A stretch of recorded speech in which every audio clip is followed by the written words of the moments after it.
All right, back on the conversation. Now we're gonna go talk to an old friend. You might have seen him once before on the conversation, Eric Olsen. So he was running for state office last we talked to him, but now he's running for mayor of Palmdale, California. And Eric, it's great to have you back.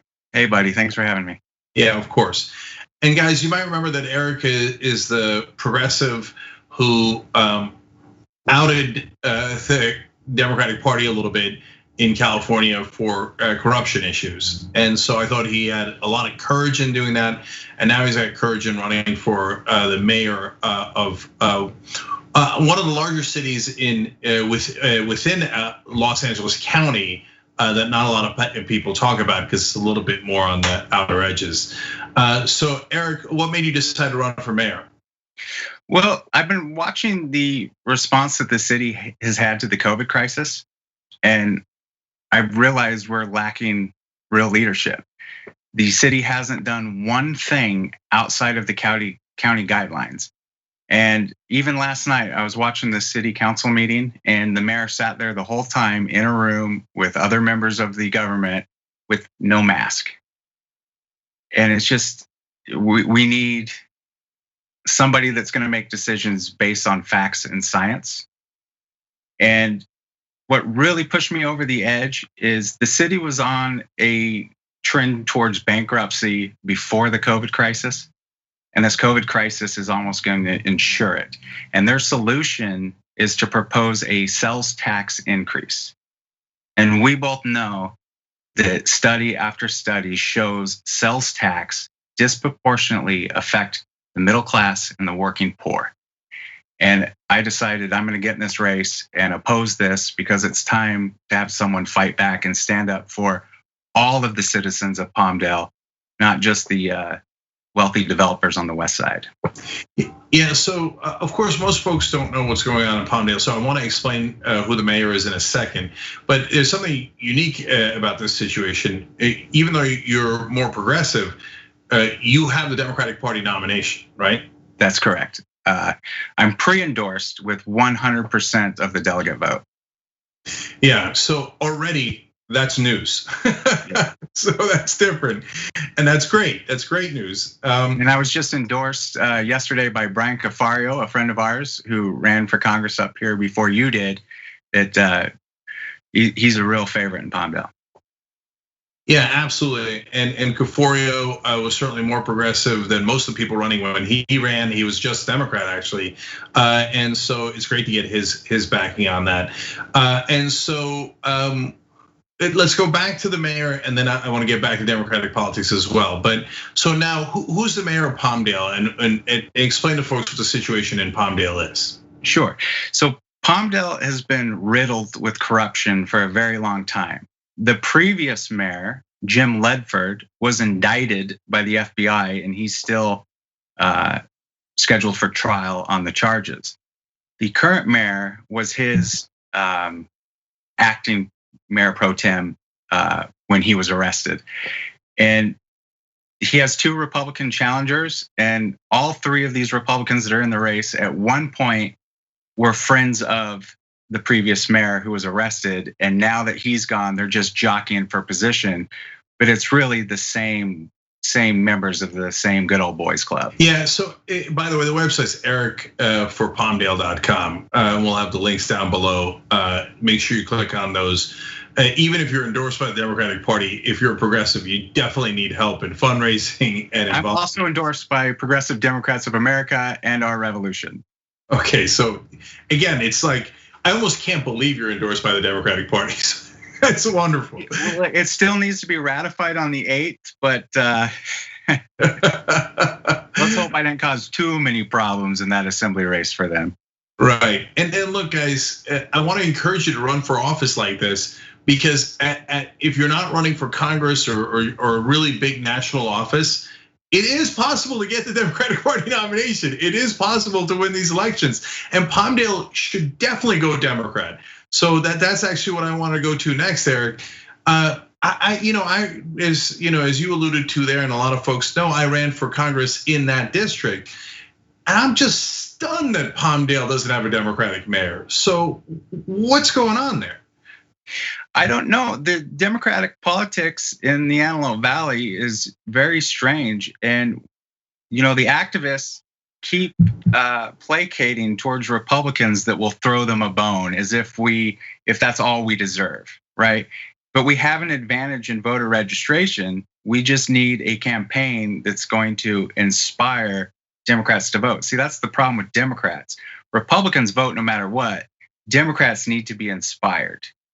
And so hopefully that's what we're going to do. Because if we, consolidate Democrats, and being the party endorsed Democrat should be able to do that, we have the advantage in voter registration. There's no reason for it. Yeah.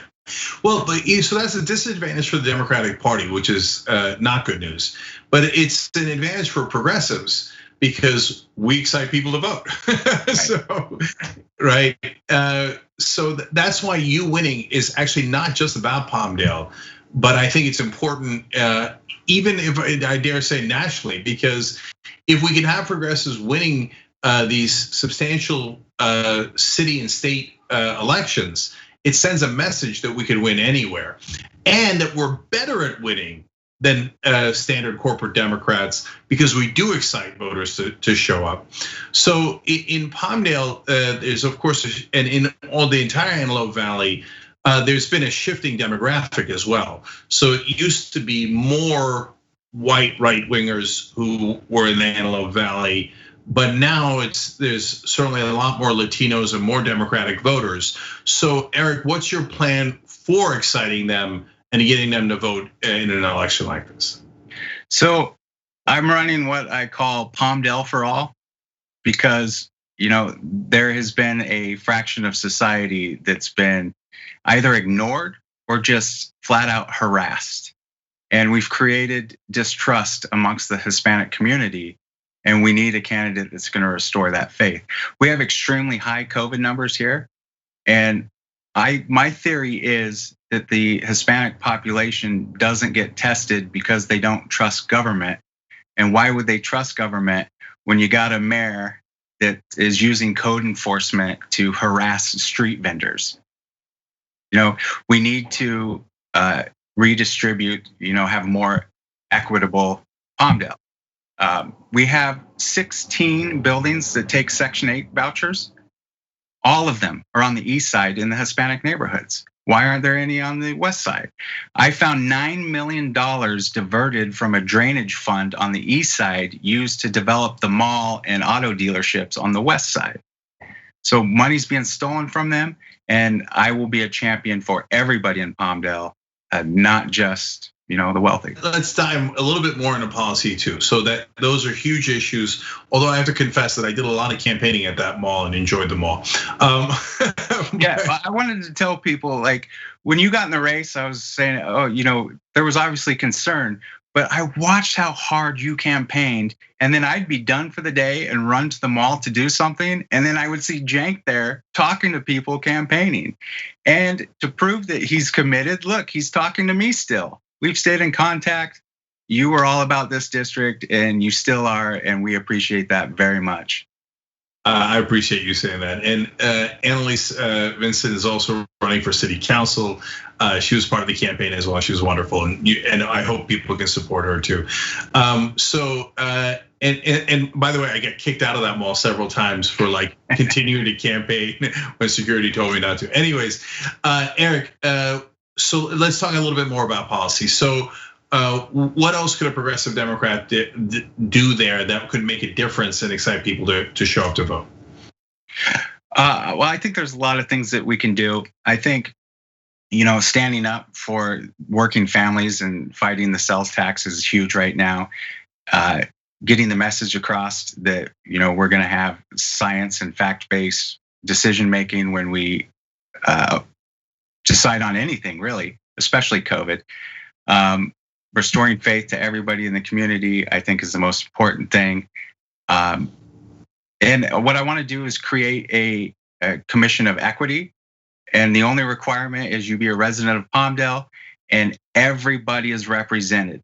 And that's going to be what my administration is going to look like. City Hall will have equal representation. I mean, we need to stand up for everybody and bring everybody together, and all of our policies need to reflect that. So, Eric, one last thing. You were in the Coast Guard, and you've got an interesting backstory there. Why'd you decide to get into politics at all?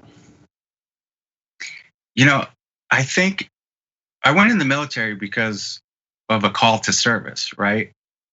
When I go to the VA and I get amazing healthcare, I think, why can't everybody have this? Isn't that what I fought for? And my son is going to be 3 years old in December. And at the end of my first term at mayor, he'll be 5 years old, ready to go to school. And I want to make sure that the schools are safe and the opportunity for him is there. All right, love it. Eric for PALMDALE.com.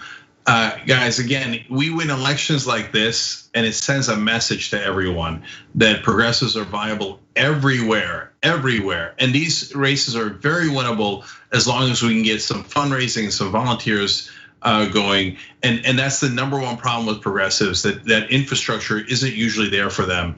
But in this case, you could make that happen. Right. Eric Olsen, thanks for your service. Thanks for running for mayor. I think it'd make a huge difference. Yeah, thank you so much for having me. Thanks for watching The Young Turks. Really appreciate it. Another way to show support is through YouTube memberships. You'll get to interact with us more. There's live chat emojis, badges. You've got emojis of me, Anna, John, JR. So those are super fun. But you also get playback of our exclusive member-only shows and specials right after they air. So all of that, all you gotta do is click that join button right underneath the video. Thank you.